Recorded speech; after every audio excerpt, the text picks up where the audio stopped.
Sejam todos bem-vindos ao Metaverso de Entretenimento. Eu sou o Manuel Gonçalves e no vídeo de hoje eu vou fazer o resumo da edição número 5 dos Supremos do novo Universo Ultimate. A história desta edição começa no satélite secreto dos Stark, que virou a base dos Supremos. Aqui nós vemos o Tony Stark, o Rapaz de Ferro, e o Steve Rogers, o Capitão América, a conversarem sobre um possível problema novo. Com o auxílio de algumas imagens, o Tony Stark explica ao Capitão América que 5 meses atrás, uma tubulação de petróleo da Roxxon foi destruída, mas o vazamento foi contido a tempo. 4 meses depois, um dos acampamentos da Roxxon foi atacado durante a noite e isso deixou vários feridos. E no último mês, uma das refinarias da Roxxon foi atacada e acabou por derreter e virar escombros. E os trabalhadores afirmam terem visto flechas a voar um pouco antes da explosão que destruiu a refinaria. E nisso aí nós vemos que o Capitão América fica impressionado que aquilo tudo foi causado apenas com flechas. Em seguida nós vemos o Tony Stark a corrigir o Steve Rogers, o Capitão América, e ele explica-lhe que aquilo não se trata de flechas comuns, mas sim um sistema avançado de armas capazes de criar projéteis inteligentes de última geração criado por ele mesmo. Depois disso nós vemos novamente o Capitão América a insistir que aquilo são flechas para ele. Não muda o fato de elas serem flechas de alta tecnologia de última geração, para ele vai ser sempre flechas. E depois disso nós vemos que o Tony Stark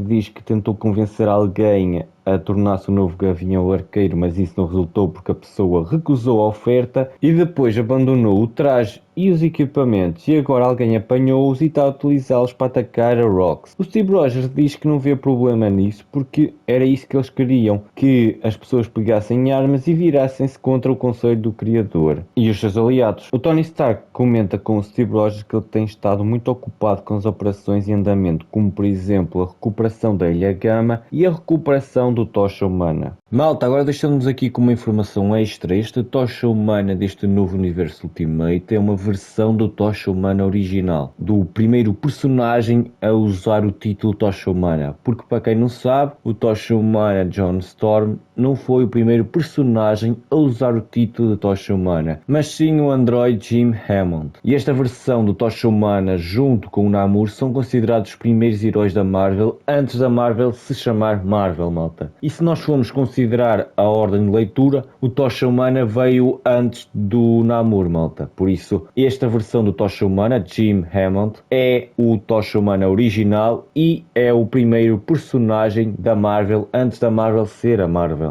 Isso aí é bem interessante e eu gostei bastante desta ideia de eles trazerem o Tocha Humana original, o android Jim Hammond, para se juntar aos Supremos deste novo universo Ultimate. E se vocês estiverem interessados em descobrir como é que esta versão do Tocha Humana original se juntou aos Supremos, eu já tenho um vídeo aqui no canal e espero que tenham ficado esclarecidos com esta pequena curiosidade. Malta, agora está na hora de eu voltar para a história. O Tony Stark diz ao Steve Rogers que finalmente ele teve tempo de analisar os números em relação à pessoa que pegou os equipamentos do Gavião Arqueiro. E ele diz que os números não estão a favor dele porque o potencial de heroísmo dele está abaixo e isso deixa-o num índice de possível vilão. Em resposta, o Steve Rogers diz ao Tony Stark que pensava que ele tinha aprendido com a última vez, que não dá para ver tudo pelos números. E nisso vemos que o Tony Stark diz-lhe que é por esse mesmo motivo que eles têm que pegar as armas de volta, para não causar mais mortes desnecessárias. O Capitão América tenta minimizar a situação, dizendo que aquilo são apenas flechas, mas o Tony Stark insiste novamente na periculosidade daquele equipamento, não é? E nisso ele explica que estas flechas podem seguir um alvo por até 65 km, fazendo curvas em ângulos retos a 3 vezes a velocidade do som. E estas flechas também são poderosas o suficiente para perfurar a blindagem de um navio de guerra ou destruir um tanque com um único disparo. Além disso, ele também diz que nas mãos de alguém bem treinado, essa pessoa pode conseguir derrotar um exército inteiro sozinho. Depois que o Tony Stark termina a sua explicação, ele pede ao Steve Rogers para recuperar os equipamentos, já que os outros membros dos Supremos estão ocupados aparentemente. Ele diz que a América Chaves está em uma missão na Euroásia, o Hank e a Janet estão a ajudar outro herói que está preso,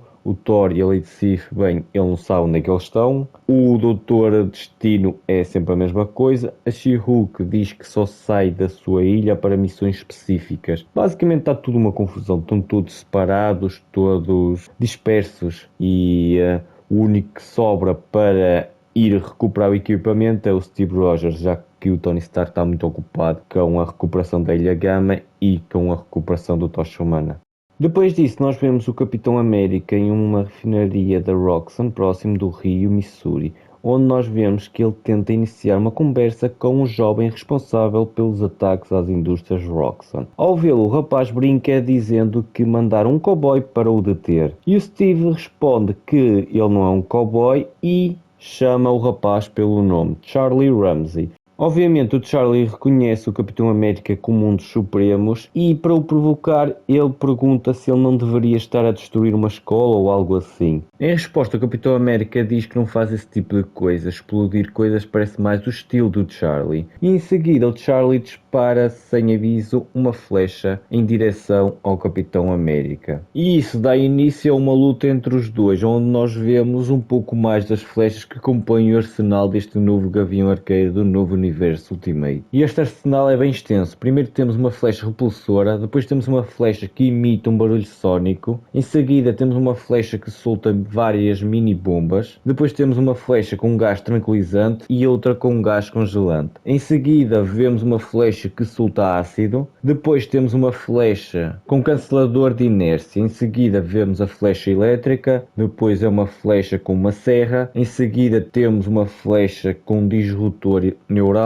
e depois, para terminar, temos a flecha caçadora. E estas são algumas das flechas que compõem o arsenal deste novo Gavião Arqueiro. Pelo menos foi isso que nós podemos ver nesta história. E agora, resumindo a luta entre o Capitão América e o novo Gavião Arqueiro, basicamente aqui nós tivemos o Capitão América a analisar as intenções deste novo Gavião Arqueiro. Ele esteve a tentar perceber se este novo Gavião Arqueiro, o Charlie, era um vigilante que queria vingança da Roxxon ou era um herói em potencial que queria salvar os inocentes e o mundo. E no final nós vemos que o Capitão América percebeu que o Charlie é um herói em potencial e ele une-se com ele para derrotar um exército de mercenários da Roxxon que vinha para acabar com os dois. Isso aí é bem interessante, malta, porque desta forma o novo Gavião Arqueiro ganha a confiança e o respeito do Capitão América e ele une-se oficialmente aos Supremos deste novo universo Ultimate. Na cena seguinte vemos o Emmanuel da Costa muito irritado pelo que o Gavião Arqueiro e o Capitão América acabaram de fazer nas indústrias Roxxon. E nisso vemos que o Hulk diz que vai tratar do problema dos Supremos. Ele diz que tem estudado os Supremos e agora ele já sabe como acabar com todos de uma vez só. Terminando assim a edição com um gancho para a próxima, onde nós vamos ver os Supremos a enfrentar o Hulk e os seus capangas. O vídeo vai ficar por aqui, não se esqueçam de deixar like para eu saber que vocês gostam deste tipo de conteúdo e de subscrever o canal para não perderem nenhum vídeo deste novo universo Ultimate.